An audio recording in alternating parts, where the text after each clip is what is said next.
Guru Wen langsung mendekatinya dan melihat segel rantai itu masih melekat di tubuh Lupin. Dan pada akhirnya, Guru Wen adalah orang yang menyelamatkannya waktu dulu. Guru Wen menjadi senang melihat orang yang ia selamatkan ternyata masih hidup. Lupin mengatakan kalau ia selama ini bersembunyi di Akademi Zefeng dan ia diselamatkan oleh guruku. Namun tiba-tiba ia merasakan sakit di tubuhnya karena kekuatannya masih belum stabil. Karena kemarin ia sudah melakukan ritual terlarang untuk meningkatkan kekuatannya dan membuka paksa segel rantai di tubuhnya itu.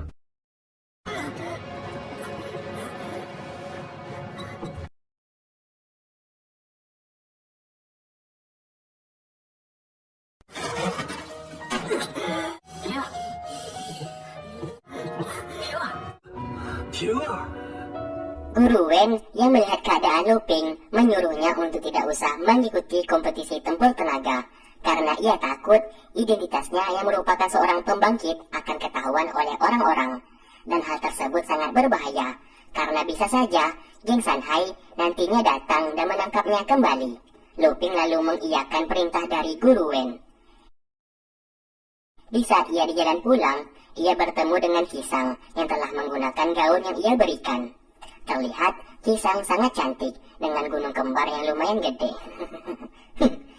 Nah, lanjut. Lupin lalu mengajaknya minum arak di sebuah kedai. Di atas kedai itu, mereka pun bercerita satu sama lain sambil melihat bintang yang sangat indah. Mulai dari sinilah, benih-benih cinta di antara mereka mulai tumbuh. Kisang mengatakan ia sangat senang karena baru pertama kalinya ia melihat pemandangan yang indah di langit bersama dengan seorang pria.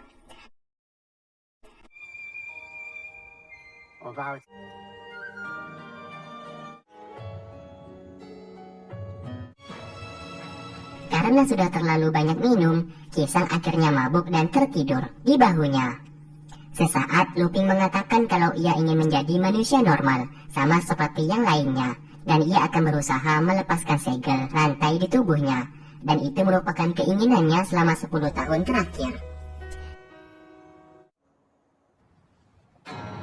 Di waktu bersamaan, geng Sanhai datang ke kota Suwo dan mulai mencari Lupin. Singkat cerita, Sifan membeli sebuah seragam baru untuk Akademi Zefeng, dan ia merelakan batu giok peninggalan keluarganya untuk membayar baju tersebut. Sedangkan Lupin saat ini hendak pergi dari kompetisi tersebut. Sedari awal, ia memang tidak berniat mengikuti kompetisi itu. Misinya dari awal adalah bertemu dengan Guru Wen. Setelah berhasil menemuinya, ia pun berniat untuk pergi dari sana. Sutang mencoba menahan kakaknya itu, karena Sifan dan yang lainnya saat ini membutuhkan bantuan Lupin untuk menyelesaikan ujian saat ini. Namun Lupin tetap keras kepala dan ia ingin pergi dari sana. Saat di luar, ia bertemu dengan Sifan. Sifan yang tahu Lupin hendak pergi lalu mencoba menahannya dan menunjukkan kalau ia sudah membeli seragam baru untuk akademi mereka, agar Akademi Zefeng tidak diremehkan lagi oleh orang lain. Namun sikap Lupin malah kurang ajar kepada Sifan. Ia pun membuang baju tersebut sambil mengatakan ia tak butuh itu. Dan ia juga tak berniat membantu Akademi Zefeng dalam kompetisi tempur tenaga. Misinya saat ini hanyalah bertemu dengan Guru Wen. Setelah semuanya terpenuhi, ia pun sudah tidak peduli lagi dengan Akademi Zefeng. Mendengarkan hal tersebut, Sifan menjadi marah kepadanya dan membiarkan Lupin untuk segera pergi meninggalkan Akademi Zefeng. Setelah itu, Sutang menemui kakaknya sambil memberikan baju seragam tersebut. Sutang mengatakan ia akan tetap tinggal di Akademi Zefeng dan membantu yang lainnya agar bisa lolos di kompetisi tempur tenaga. Ia tahu kakaknya ini pasti sengaja memusuhi dan menjauhi Akademi Zefeng karena Lupin tidak mau Sifan dan yang lainnya dalam bahaya apabila dekat dengan dirinya, karena saat ini ia sedang diincar oleh geng Sanhai dan Lupin tidak mau teman-temannya dalam bahaya karena dirinya. Di lain sisi, Tianqi dihampiri oleh Ting. Di sini Tianqi hendak berlaku curang dengan menggunakan ritual pencucian tulang sumsum agar kekuatan mereka menjadi bertambah. Ting mencoba mengajaknya bekerja sama karena mereka berdua ini sama-sama membenci Lupin. Tianqi akhirnya juga mengajak Ting untuk sama-sama melakukan ritual pencucian tulang sumsum, yang dimana hal tersebut sangat dilarang oleh seluruh akademi, dan apabila mereka ketahuan, akademi mereka bisa didiskualifikasi dalam kompetisi tersebut. Namun Ting berjanji tidak akan memberitahukan siapapun mengenai kejadian ini. Setelah berhasil melakukan ritual tersebut, Ting beserta pengikutnya malah mengkhianati Tianqi dengan berencana melaporkan kejadian itu kepada panitia, supaya Tianqi dan akademinya didiskualifikasi dalam ujian besok. Singkat cerita, esok hari pun tiba. Terlihat Akademi Seven hanya bertiga, karena Lupin sudah pergi meninggalkan mereka. Ujian saat ini, mereka akan memasuki sebuah hutan, dan di sana mereka harus bertarung dan mengalahkan akademi lain. Dan setelah itu, ujian kedua pun dimulai. Di dalam hutan, mereka bertiga memiliki rencana untuk membuat sebuah jebakan agar bisa mengalahkan Akademi Tianzhou. Mereka pun mulai beraksi dan mengumpan Akademi Tianzhou agar masuk ke dalam umpannya. Dan ternyata umpan itu berhasil. Ting beserta pengikutnya masuk ke dalam jebakan yang dibuat oleh Molin. Namun karena Ting dan pengikutnya sudah melakukan ritual pencucian tulang sumsum tadi malam, kini kekuatan mereka pun bertambah dengan drastis. Tidak hanya satu, kini mereka memiliki dua kekuatan sekaligus dalam tubuhnya.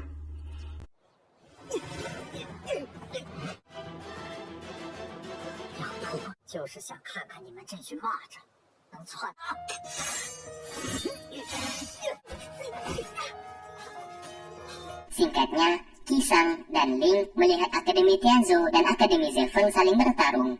Qisang mengetahui kalau Si Fan dan yang lainnya pasti akan kalah melawan Ting dan pengikutnya. Maka dari itu ia pergi dari sana untuk mencari Lupin dan menyuruh Ling untuk terus mengawasi mereka. Di lain tempat, Tianqi merasa kesal karena akademinya telah didiskualifikasi karena ketahuan melakukan kecurangan yang sudah dilaporkan oleh Ting sebelumnya. Sesaat ia melihat Qisang menggunakan kuda dan pergi dari ujian. Akhirnya ia berhasil bertemu dengan Lupin. Ia pun menyerangnya dan membuang tas milik Lupin. Di sini ia sangat marah kepada Lupin karena meninggalkan teman-temannya. Seharusnya saat ini Lupin harus membantu Akademi Zefeng. Namun Lupin tidak memperdulikan perkataan dari Sang, karena saat ini melepaskan segel rantai di tubuhnya merupakan misi yang paling penting. Saat sedang berdebat, tiba-tiba mereka diserang oleh seseorang.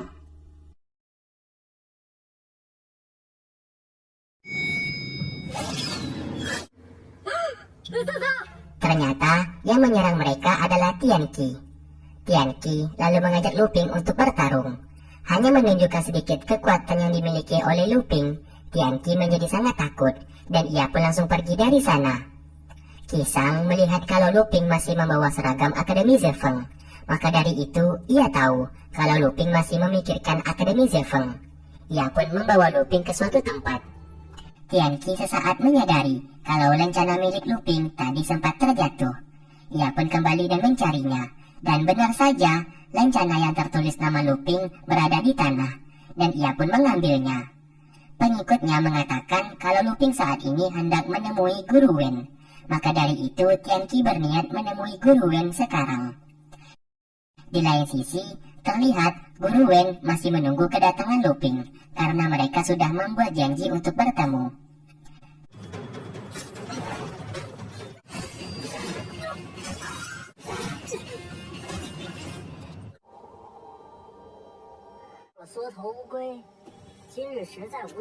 Qisang menunjukkan lokasi teman-teman Lupin yang saat ini sedang dihajar oleh Akademi Tianzhou. Ia menyuruh Lupin untuk mendengarkan kerintihan teman-temannya yang membutuhkan pertolongan.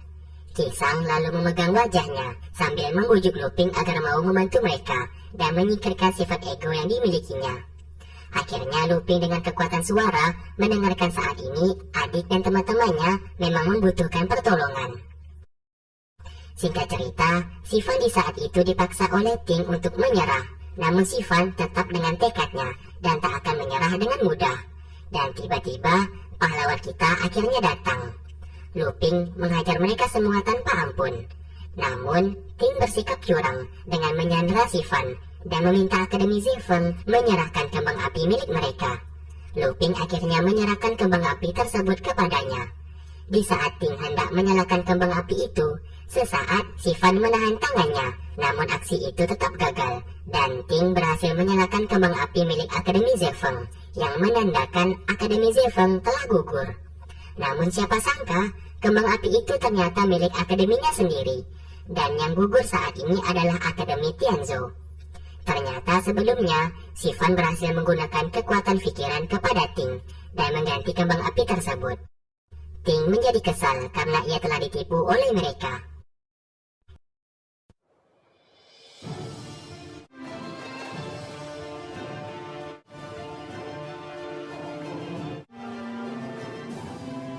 Singkatnya, dengan diiringi lagu dramatik, Akademi Zefeng datang dan mengibarkan bendera miliknya, yang menandakan mereka berhasil melewati ujian kedua. Ting hanya bisa diam sambil melihat Akademi Zefeng mengibarkan bendera. Setelah itu, Luping hendak menemui Guru Wen. Namun yang ia dapati, Guru Wen saat ini telah diserang oleh geng Sanhai. Qisang mengatakan untuk tidak mendekati TKP karena takutnya Jenderal Qin mencurigainya. Terlihat Tianqi sudah tak sadarkan diri, begitu juga dengan Guru Wen yang saat itu sedang sekarat. Luping merasa heran kenapa bisa geng Sanhai menyerang Guru Wen dan kenapa juga Tianqi berada di sana. Setelah itu, ia kembali ke penginapan akademi. Dari sanalah, ia menceritakan semuanya mengenai masa lalu yang kelam yang pernah ia alami bersama Sutang, yang membuat si Fan menjadi sadar kalau masa lalunya tidak begitu kelam dibandingkan masa lalu dari Luping dan Sutang. Di lain tempat, Sang menemui Guru Wen.